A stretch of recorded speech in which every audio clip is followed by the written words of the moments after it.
Integration of princely states. Princely states were semi-autonomous regions in the Indian subcontinent.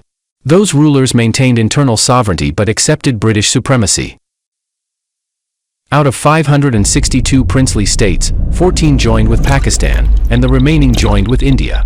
Many states joined willingly as they could see the writing on the wall, but some wanted to stay independent or join Pakistan. India, under leaders like Vallabhbhai Patel and V.P. Menon, used diplomacy and force to integrate these states. For example, this princely state, Junagadh, is present in the modern Indian state of Gujarat. In 1948, the ruler was a Muslim Nawab who wanted to join Pakistan, but the majority of the population was Hindu and wanted to join India.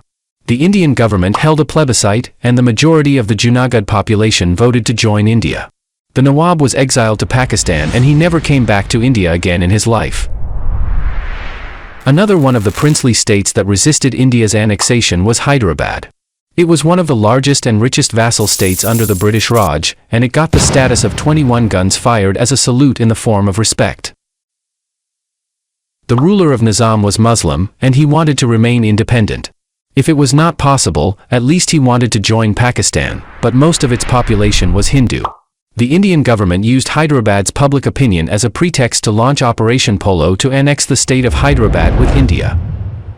The last princely state we are going to see is Kashmir, which is one of the largest princely states in India with a diverse population, but the majority of them were Muslims and was led by a Hindu king. He too wanted to remain independent if possible or wanted to join India if he could, but most of the population was against it.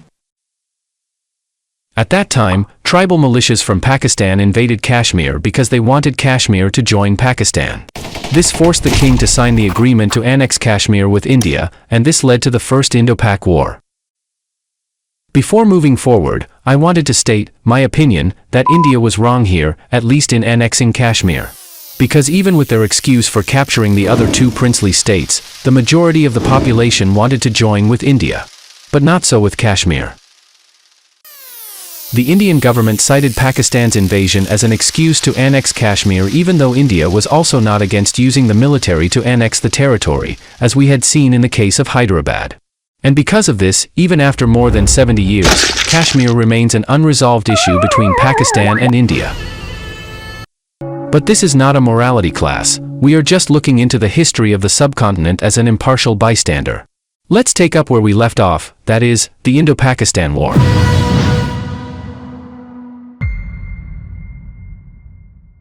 Want to see how India's map has changed over time? First Indo-Pak War.